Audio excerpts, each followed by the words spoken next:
कल्पना कीजिए, अगर उस दिन हस्तिनापुर की सभा में युधिष्ठिर ने सिर्फ एक फैसला बदल दिया होता, अगर उन्होंने द्रौपदी को दांव पर लगाने से मना कर दिया होता, तो क्या महाभारत का युद्ध रुक जाता? क्या पांडव और कुंवर फिर भी कुरुक्षेत्र के मैदान में आमने सामने आते, या फिर महाभारत की पूरी कहानी कुछ और ही होती? आज की कहानी में हम इसी सबसे बड़े सवाल का जवाब जानेंगे।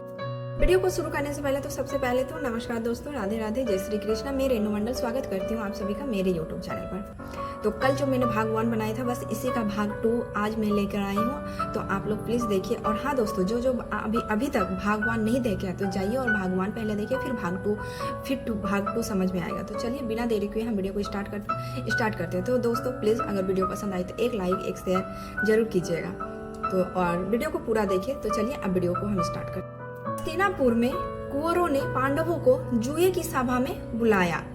युधिष्ठिर जानते थे कि शुकनी पासे की खेल में बहुत कुशल था, लेकिन फिर भी उन्होंने जुए की निमंत्रण को स्वीकार किया। खेल शुरू हुआ और युधिष्ठिर धीरे धीरे अपना धन हारते गए। इसके बाद उन्होंने अपना राज्य दांव पर लगाया, राज्य भी चला गया।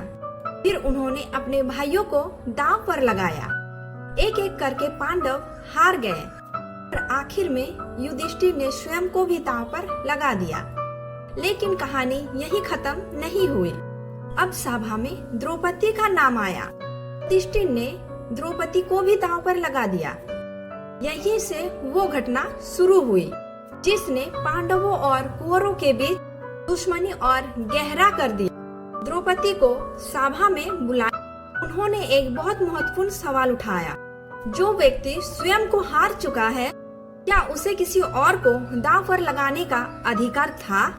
यह सवाल सभा में मौजूद बड़े बड़े बुजुर्ग और योद्धाओं के सामने खड़ा था, लेकिन उस समय सभा में कोई स्पष्ट समाधान नहीं दे पाए।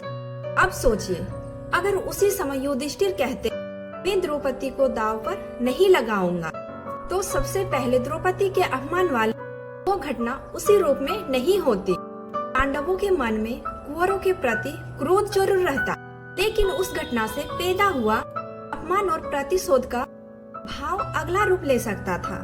शायद पांडवों और कुंवरों के बीच तनाव कुछ समय के लिए कम भी हो जाता, लेकिन क्या इससे महाभारत का युद्ध पूरी तरह रुक जाता? यही कहानी का सबसे बड़ा ट्विस्ट है। महाभारत का युद्ध सिर्फ द्रौपदी के अपमान की वजह से नहीं हुआ था, के पीछे बहुत लंबे समय से चल रहा सत्ता संघर्ष था। दुर्योधन को पांडवों से ईर्ष्या थी। इंद्रप्रस्थन की स्मृति ने उसकी जलन और बढ़ाया। हस्तिनापुर में सिंहासन को लेकर भी संघर्ष था। पांडव अपने अधिकार का राज्य चाहते थे और दुर्योधन उनका अधिकार देने के लिए तैयार नहीं था। इसलिए अगर जुए की सभा में द्रौपदी को दांव पर ना लगाया जाता, तब भी पांडवों और कुंवरों के राज्य और सत्ता का विवाद बना रह सकता था। हाँ, महाभारत में कई बार शांति का प्रयास हुआ। सबसे महत्वपूर्ण प्रयासों में से एक था श्री कृष्ण का हस्तिनापुर जाना। श्री कृष्ण ने युद्ध को रोकने के लिए पांडवों की ओर से शांति का प्रस्ताव रखा।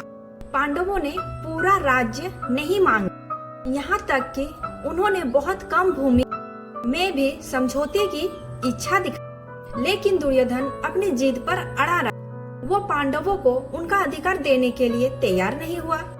यहीं से साफ दिखाई देने लगा कि विवाद सिर्फ द्रौपदी के अपमान का नहीं था, यह अधिकार, सत्ता और अहंकार का संघर्ष बन चुका था। अगर द्रौपदी को जुए पर दांव पर नहीं लगाया जाता, तो संभव है कि पांडवों और कुंवरों के बीच दुश्मनी का सबसे बड़ा भावनात्मक कारण कम हो जाता। भीम की प्रतिज्ञाएं भी उसी रूप में सामने नहीं आ। द्रौपदी के अपमान से पांडवों के भीतर जो क्रोध पैदा हुआ, वो भी अलग हो सकता था। लेकिन दूसरी तरफ दुर्योधन का पांडवों के प्रति विरोध पहले से मौजूद था। राज्य का विवाद भी मौजूद। इसलिए यह कहना सही नहीं होगा कि सिर्फ द्रौपदी को दांव पर न लगाने से युद्ध निश्चित रूप से रुक जाता। तो अब उस सवाल का जवाब क्या है?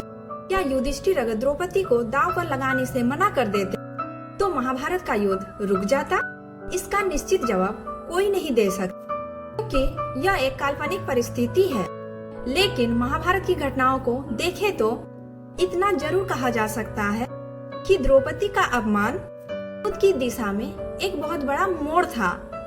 लेकिन युद्ध का कारण सिर्फ वही एक घटना नहीं थी। राज्य का अधिकार, दुर्योधन का ईर्ष्या, पांडवों और कौरवों के बीच पुराना संघर्ष और शांति के प्रयासों का असफल होना, इन सभी ने मिलकर युद्ध की स्थिति पैदा की। इसलिए शायद महाभारत का सबसे बड़ा सबक यही है कि कभी युद्ध किसी एक घटना से नहीं होता। वर्षों से जमा हुआ अहंकार, इस अन्याय और सत्ता की लालसा एक दिन मिलकर ऐसा तूफान पैदा कर देता है जिसे रोकना मुश्किल हो जाता।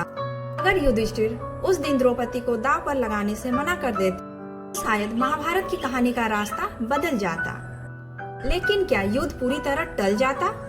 इसका जवाब शायद स्वयं महाभारत हमें सोचने के लिए छोड़ देती है। दोस्तों, अगर आपको महाभारत के ऐसे ही रोचक और रहस्य कहानी पसंद आते हैं तो वीडियो को लाइक करें, चैनल को सब्सक्राइब करें। मिलते हैं अगले नेक्स्ट वीडियो में, तब तक धन्यवाद। राधे राधे, जय श्री कृष्णा।